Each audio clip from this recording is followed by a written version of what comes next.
So in this class, we'll be learning about balancing of a single rotating mass by two masses rotating in different planes. So here we will be learning how to balance one mass in by two masses in different planes. Okay.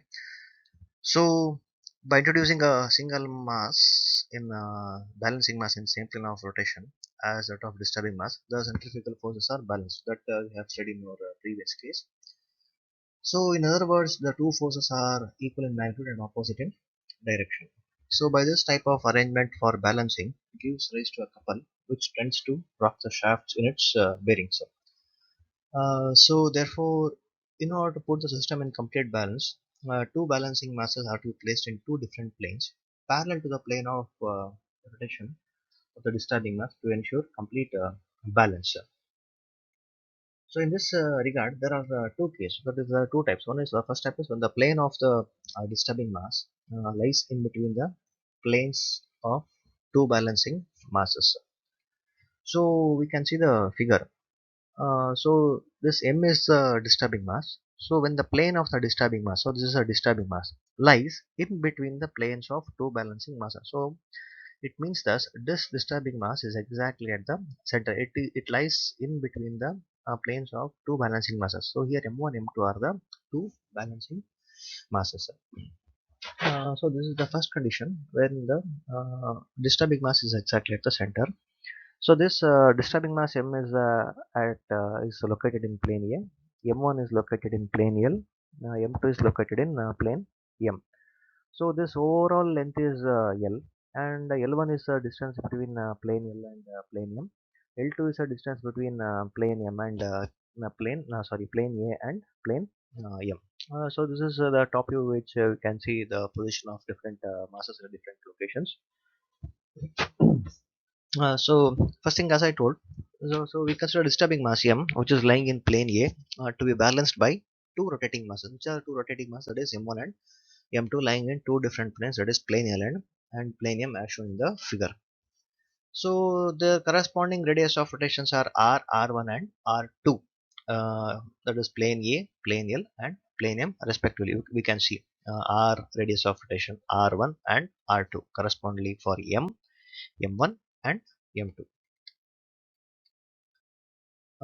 So as I told that R, R1 and R2 is the radii of rotation of the masses in planes A, L and M respectively.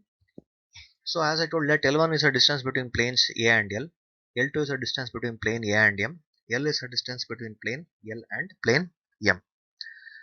So we know the equation for centrifugal force. So the equation for centrifugal force of the mass M is Fc is equal to M into omega square into R. Similarly, the centrifugal force exerted by the mass M1 in plane L is Fc1 is equal to M1 omega square into R1. And centrifugal force exerted by mass M2 is Fc2 is equal to M2 omega square into R2.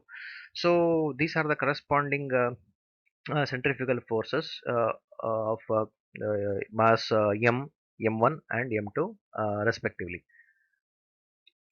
So next what we do is, since the net force acting on the shaft must be equal to 0, therefore centrifugal force on the disturbing mass must be equal to sum of the centrifugal force of the balancing masses. So how can we write those? The centrifugal force Fc should be equal to Fc1 plus Fc2. So the middle disturbing mass has to be balanced by the two balancing masses. So Fc is the centrifugal force exerted by the disturbing mass. Fc1 is centrifugal force exerted by the balancing mass m1. Fc2 is a disturbing balancing mass exerted by centrifugal force exerted by balancing mass m2. So Fc is equal to Fc1 plus Fc2. So what is the equation for Fc? M into omega square into R. Fc1 is m1 omega square into R1 plus Fc2 is equal to m2 omega square into R2. So the angular velocity omega is common, so omega will cancel. So m into R is equal to m1 R1 plus m2 R2.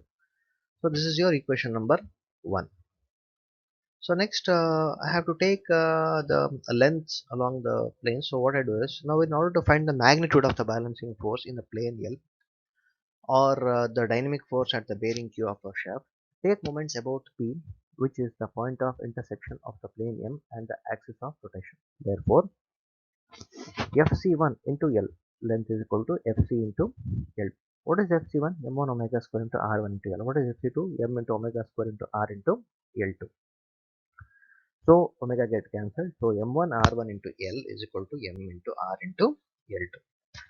So by simplifying the equation, how can I write? M1 R1 is equal to M into R into L2 by L. So this is your equation number 2. So similarly, in order to find the balancing force in the plane M, or the dynamic force at the bearing P of the shaft, take moments about Q, which is the point of intersection of the plane L and the axis of rotation. Therefore, Fc2 into L is equal to Fc into L1. What is Fc2? M2 omega square into R2 into L is equal to M into omega square into R into L1. So further simplifying, what we get? M2 into R2 into L is equal to M into R into L1. Further, if I simplify it, what do I get? M2 into R2 is equal to M into R into L1 by M. So this is your equation number 3. So this is the derivation for balancing of when the disturbing mass lies exactly at the center of the two balancing masses. So we'll go for the next case. When the plane of the disturbing mass lies on one end of the planes of the balancing mass. So we can see the figure here. So as the heading itself says, when the plane of the disturbing mass, so this is the disturbing mass M, lies on one end of the planes of the balancing mass. So this is at this end. Okay. So this is at one end. So balancing mass M1 is at the center, M2 is at the other end. So this disturbing mass M is at plane A, M1 is in plane L, M2 is in plane M. Okay. So L1 is the distance between mass M1 and M. L is a distance between mass M2 and M1. L2 is the overall distance between this disturbing mass M1 and this balancing mass M2. So this is the top view, as we can see.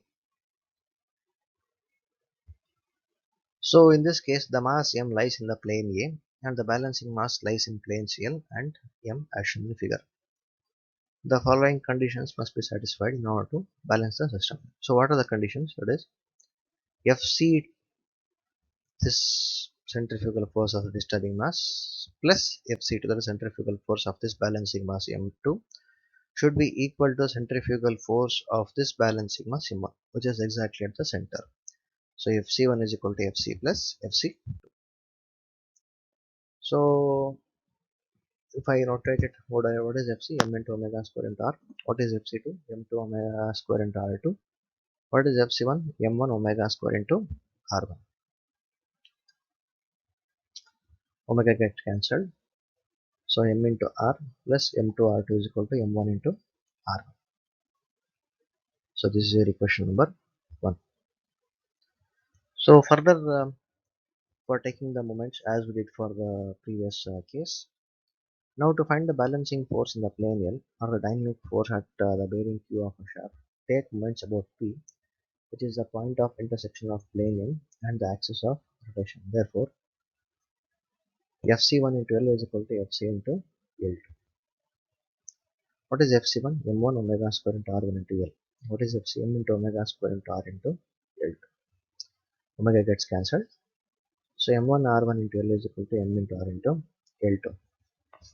So further, M1 R1 is equal to M into R into L2 by L.